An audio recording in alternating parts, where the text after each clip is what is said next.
Hey, how we doing? Well, today I want to start talking about, entertainment. Because who doesn't love entertainment? Everybody does. I love good stories, I love good music, I love exciting video games, and in most forms of entertainment, there's a phenomenon known as tension and release. So whether it's a dramatic story,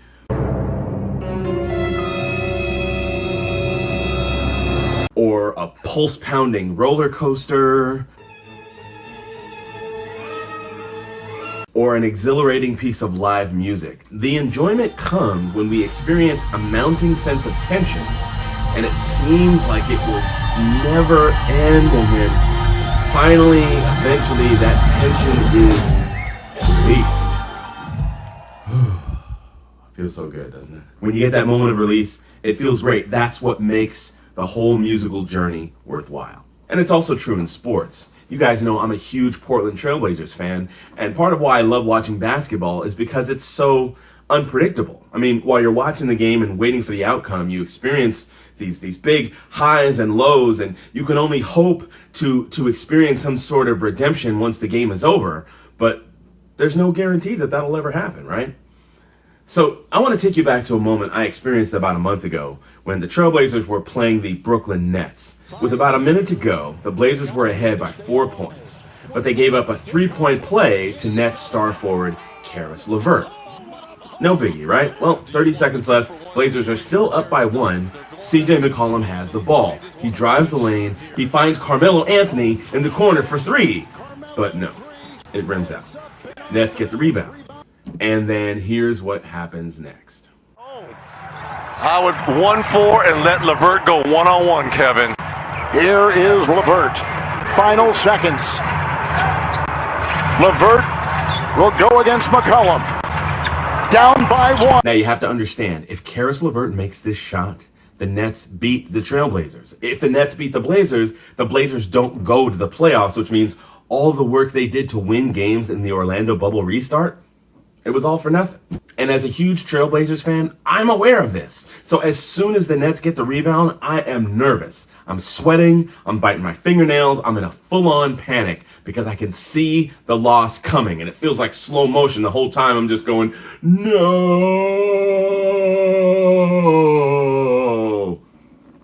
But then, By 1, LeVert for the lead. No! It's over, and Portland survives! and I was so pumped. I was jumping around, pumping my fists, acting like I knew the Blazers were going to win the whole time. I mean, as a fan of the team, I went back to praising the players and feeling like they're the best because that's what fans do. You know, Rip City, Go Blazers, the whole thing. So even though the last possession took only about 19 seconds, I went from panic to praise in that 19 seconds. Mostly because the whole game, the whole season really, it came down to what happened in that one shot. Yeah, one shot. You know, the NBA can be kind of poetic in that way. There are these frozen moments of anticipation where everything and everyone in the arena just stops and waits for the ball to come down. And for the invested sports fan, those moments can feel like an eternity. But what if it was longer than just a moment? What if you had to wait a whole hour to find out if the shot was good? Or a whole day? Or a week? What if you didn't even know how long it would take before you would find out if the story ended in victory or defeat? What if you had to keep living your life in some sort of weird liminal space between victory and defeat, with fear and panic on one side and triumphant praise on the other?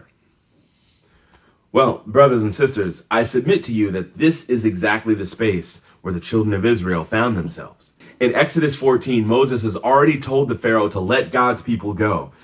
And the people have miraculously decided to march on in victorious freedom. Yeah. But the question is, where are they going to go? I mean, once they begin the march out of Egypt, it's clear they've passed the point of no return. The armies of Egypt are in hot pursuit, but there doesn't seem to be a clear way of escape either. And so, in the heat of this march toward freedom, they are hemmed in to a similar liminal space, a space where they are neither in bondage nor free. They believe in God to a certain extent because he's brought them out of painful labor. He's brought them out of the toil that they had endured for generations, but maybe not so much to believe that they're totally free. They're caught between panic on one side and praise on the other. And so that's the name of this morning's sermon, Between Panic and Praise. And as I go through the narrative in Exodus 14 and then eventually shift gears to Jesus in Matthew 18, I want to talk about what I call panic postures and praise postures. These are things that we do or attitudes that we have that condition us to either respond in panic or to respond with praise. Because I believe no matter what situations are in front of us, we always have a choice in how to respond. Now, let's go back to the beginning of Exodus 14 to give a little context to this morning's reading. Exodus 14, starting at verse 1. Then the Lord said to Moses, "Tell the Israelites to turn back and encamp near Pi-Hahiroth, between Migdal and the sea. They are to encamp by the sea directly opposite Baal-Zephon. Pharaoh will think the Israelites are wandering around the land in confusion, hemmed in by the desert. And I will harden Pharaoh's heart, and he will pursue them. But I will gain glory for myself through Pharaoh and all his army, and the Egyptians will know that I am the Lord." So the Israelites did this. Well, of course they did. These verses are here to remind us of a few things. First, that the Lord intentionally told Moses to encamp the people in a vulnerable position where it looked like they had nowhere else to go. And the Lord told Moses that this will be a situation where I will gain glory. Now, as God's people, it's important for us to remember that any situation where God gains glory is ultimately going to be good for us, even if it doesn't feel like it in the moment. And there are plenty of moments where it doesn't feel like it. I'm just being honest.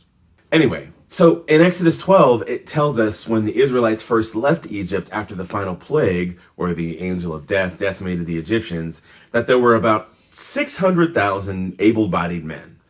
And that was just men, that didn't count women or children. So we're talking conservatively somewhere between 1 and 2 million people. So my guess is that there had to be at least a few of these people who saw their vulnerable tactical location and were probably murmuring, "Man, what's up with this? Why are we over here by the sea?"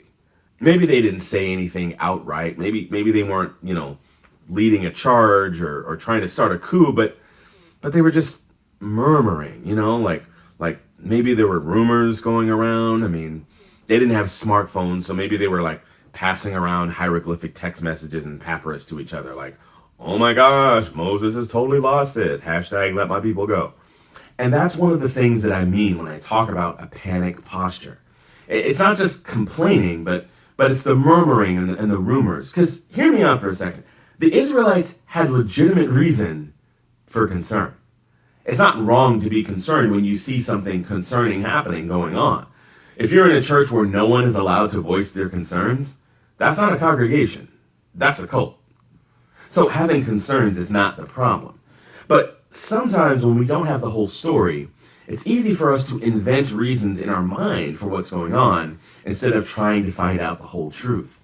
And when we do that, then fear can run rampant, just run amok, filling the gaps of our understanding with all these terrible scenarios. And before long, that fear leads to panic.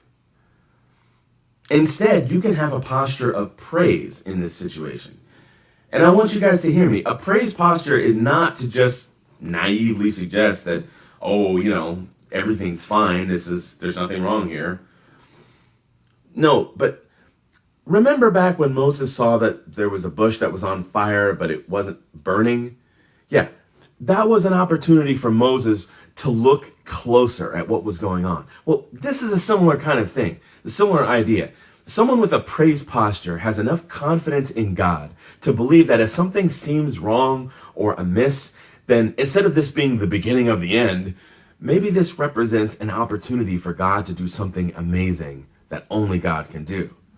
Maybe this situation will ultimately end up in a praise-filled testimony of a God who can make a way out of no way. That's what I mean by a praise posture. It's trying to position your mind and heart in a way so that you can see the testimony coming, even when the only thing in front of you is the test. Come on now, somebody ought to say amen to that. Anyway, so back to the text. Verse 10. As Pharaoh approached, the Israelites looked up, and there were the Egyptians marching after them. They were terrified and cried out to the Lord. They said to Moses, "Was it because there were no groves in Egypt that you brought us to the desert to die? What have you done to us by bringing us out of Egypt? Didn't we say to you in Egypt, 'Leave us alone, let us serve the Egyptians'? It would have been better for us to serve the Egyptians than to die in the desert." Okay, first of all, you know that's some revisionist history happening right there. I don't care who you are. Ain't nobody's going to be in the middle of harsh, forced servitude that's pretty much slavery by another name and think to themselves, yeah, this is really bad, but this is still probably better than whatever else might exist somewhere else. So I'd rather stay here. No, that's just people, getting scared and changing their story. This is exactly what I was talking about. See, before, the fear and the murmuring were happening quietly, but now it's resulted in a full-on panic, and now some of them are even wanting to go back. So Moses gives them this great little speech. Check this out. This is verse 13. Moses answered the people, "Do not be afraid. Stand firm, and you will see the deliverance the Lord will bring you today. The Egyptians you see today you will never see again. The Lord will fight for you. You only need to be still." Super inspirational verse, right? But check out what the Lord says to Moses in the very next verse. This is verse 15. Then the Lord said to Moses, "Why are you crying out to me? Tell the Israelites to move on." Dang, that's pretty harsh, God. Tell the Israelites to move on. Raise your staff and stretch out your hand over the sea to divide the water so that the Israelites can go through the sea on dry ground. Are you catching what's happening here? This verse suggests that perhaps Moses was dealing with the same doubts and concerns as the rest of the people. But God tells Moses, hey, if you expect the people to follow you, then first you need to get moving. You see, inaction from fear is another panic posture. I mean, it's one thing to not act if we don't know what to do, but there are some moments where we have a pretty good idea of what we're supposed to do, but we let our fears stop us because we don't fully understand what's going on. And you know what? I can relate to that. I mean, right now I'm looking out the window and I'm seeing a yellow sky and I'm wondering when all this smoke is going to dissipate. And I feel a strong desire to just get back in bed and go back to sleep and hope when I wake up that everything will somehow get back to normal again. But just like Moses, God has things for us to do. And in critical moments like this, we have to remember that there is no normal to go back to. I mean, yes, the sky will eventually turn blue again after all the smoke drifts away, but still, this whole year we've been going through huge changes, 2020-sized changes. Our society is doing the best it can to respond both to the global pandemic as well as with our history of systemic racism in the US. So just like I told you all when I preached last time, we're going to have to learn to settle into a new normal because going back to the way things are is just not an option. And so that's part of what the Lord was trying to say to Moses. I mean, it may seem like the Lord is being a little harsh to Moses, but earlier God had already hinted at what was coming by having the people encamp next to the sea. And so in this moment, I don't think God is scolding Moses as much as he is trying to give him specific instructions in order to convince Moses that the plan is going to work. Look, Moses, this is what you got to do. Raise your staff, stretch out your hand, divide the water, get moving. So this is where this morning's reading picks up, where the children of Israel actually start the process of making their escape from Pharaoh's army. And since we've already read through it, I just want to make a few short observations before we move into the New Testament text. Now, one thing that struck me when I reread this narrative is that because the splitting of the sea is such an incredible feat, that's the thing we remember, but there were actually several miraculous things that happened to make it possible for the Israelites to escape. I mean, in verses 19 and 20, it says that a pillar of cloud stood behind them, blocking the light of day from the Egyptian army so that they can find the Israelites. Then in verse 25, it says that the Lord jammed up the wheels of the Egyptian chariots so they couldn't function right, which, caused morale to drop because, man, if you can't drive your chariot, what can you do? And then again, in verse 26, Moses stretches out his hand again and causes the sea to flow back into its normal place, drowning the entire army in mid-pursuit, which you already knew that. But perhaps the most important verse in all of this is in verse 31. It says this, "And when the Israelites saw the mighty hand of the Lord displayed against the Egyptians, the people feared the Lord and put their trust in him and in Moses, his servant." You see, that was the point of the whole story, that God might show off and that the people would believe. I mean, that's the point of this story and really all the biblical narratives. I mean, the whole reason why we read the Bible, the whole reason why we have a church that embraces the Bible is so that we might be a community of people who believe in God and believe not just with our hearts, but with our brains and our bodies, that we would believe in God so much that we would learn to participate in God's work. And that leads me to Matthew 18. This chapter in Matthew is mostly known for its teaching on forgiveness, right? Because we know that forgiveness is super important. Super important. And we'll talk about that in a minute. But first, I want to take you through the rest of the chapter so that you can see how the forgiveness stuff fits into the larger theme of what Jesus is trying to say. So, in the beginning of chapter 18, the disciples asked Jesus, "Who's the greatest in the kingdom of heaven?" And his answer is basically, them. Yeah, truly I tell you, unless you change and become like little children, you will never enter the kingdom of heaven. And then Jesus makes it super clear how much he values children, and by extension, those with childlike faith. In verse 6, "If anyone causes one of these little ones, those who believe in me, to stumble, it would be better for them to have a large millstone hung around their neck and to be drowned in the depths of the sea." Yeah, you think Jesus ain't hardcore? Yeah, he said a large millstone around the neck. Are you paying attention? Yeah. I didn't say that. Jesus said that. Don't blame me. "Woe to the world because of the things that cause people to stumble. Such things must come, but woe to the person through whom they come." It's important that you read this verse in context of the ones immediately before, so that you understand that when Jesus talks about stumbling, he's speaking in a different way than maybe you or I would talk about stumbling. In English, the word stumble, it has a similar connotation to the word fall, as in a fall from grace. So when we hear stumble, we're conditioned to think that it's about doing something wrong, like, so-and-so really stumbled in their walk with God. They've gone back to that sinful habit we all knew was wrong. Inject whatever sinful habit here. That's not really the point. But in verse 6, it's translated specifically to include the phrase, "those who believe in me." So it makes sense that Jesus is referring to stumbling as losing their faith or losing their belief in him. In other words, verse 16 could be paraphrased, "If anyone causes these little ones who believe in me to stop believing in me, then it's curtains for them." It's curtains for you, Rocky. Curtains. In this context, causing a person to stumble or lose faith is worse than the loss of faith itself. That's why Jesus says in verse 7, hey, these things will happen. As in, people will lose faith from time to time. But if that happens and it's your fault, woe to you. Woe. And then in verse 10, he tells the parable of the wandering sheep, about the shepherd who leaves the 99 to go collect the one who's gone astray. Now, because Jesus said it, and it's in the Bible, it's easy for us now to embrace that as being a good thing for the shepherd to do. But let's be honest. Some of us, if we were in this situation, we would not be so quick to see it that way. Look, I like that sheep, but if I leave the other 99, what if someone else comes along and steals them? Someone comes along and takes them when I'm not looking. I'd rather lose one than risk losing the 99.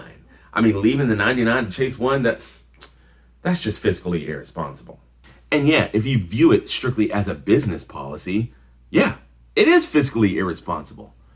But that's the point. Jesus is making a really important point here, not just about children, but about anyone who is strayed from the fold. He's willing to risk it all in order to rescue those who have lost their childlike faith.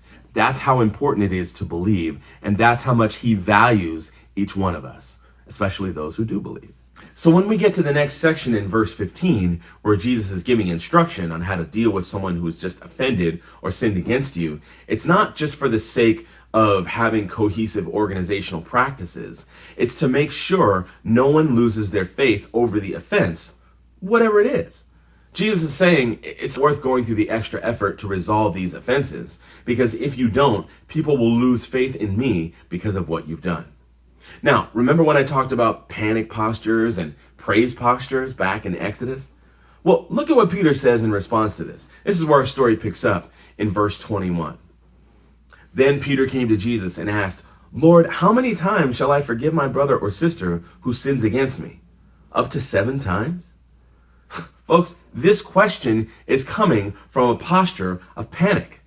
Peter is worried that he's going to have to keep forgiving the same person over and over for the same sin, and he's worried that he won't have time to do anything else, and that this person will just walk all over him, and no one will respect him anymore, and people will know that old Peter, well, he sure is a pushover, and, well, I sure wouldn't want to be like him, and. This is one of the reasons that I love Jesus, because he has a sense of humor. Instead of just reassuring Peter in the middle of his panic, Jesus ratchets up the tension by overwhelming him further. You thought you were going to have to forgive 7 times? No, the answer is actually 70 times 7. So as you read through the parable that follows about the servant who's forgiven but chooses unforgiveness, I think Jesus is warning us against adopting that panicked posture. Because when we see that servant, all we can see is the servant's hypocrisy. How can someone who was forgiven so freely so quickly fail to offer that same forgiveness to someone else? But that's the thing about panic. It prevents us from thinking right. I mean, instead of just being at peace with his fellow servant, his combination of fear and greed causes the servant to overreact. And instead of being gracious and wiping away the debt, or even doing something more reasonable, like, trying to set up a payment plan or something, instead he has his fellow servant thrown into a debtor's jail. And if you were another one of those servants, and you hadn't heard about how the master had forgiven this servant's debt, you would think when you saw the servant respond, oh, he's just behaving that way because that's how the master behaves. And if you were friends with that other servant, you'd probably conclude, well, if that's how the master is, I don't want any part of that. I don't want to live in his house. I don't want to work for him. I don't want to have anything to do with that master. Brothers and sisters of the faith, we exist in a similar moment as the servant from that parable. A similar moment that Moses went through with the children of Israel. We are caught between panic and praise.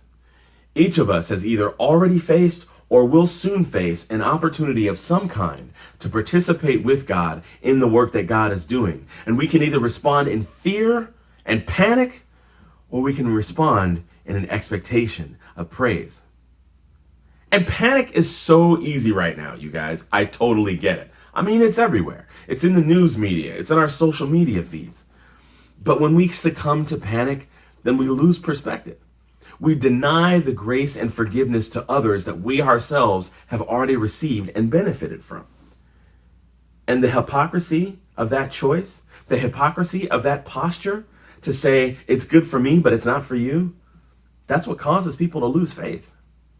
And Jesus has made it very clear what he thinks about those who cause others to lose faith. So once again, we're going to engage in a time of community prayer. And we're going to have more instructions on that after this video sermon is over. But my prayer for this community of faith is that we would be people who would learn how to live and love and work in a posture of praise instead of panic. That in a posture of faithful optimism, we would be people who don't just naively hope that things will improve, but who engage in spirit-led processes of sober assessment, paying close attention when it seems like God might be doing something outside the ordinary. My prayer is that we could see past the test into the testimony. See, those are the kinds of worshipers the Father seeks, who worship in spirit and in truth, who can speak the truth, but also do it in love, who can live out the gospel of an upside-down kingdom that proclaims not just the forgiveness of sins and not just a home in the afterlife, but freedom from the oppressed, recovery of sight for the blind, and favor from God for anyone who calls on his name. Thanks for watching. Thanks for listening. Let those who have eyes to see and ears to hear, let them see and let them hear.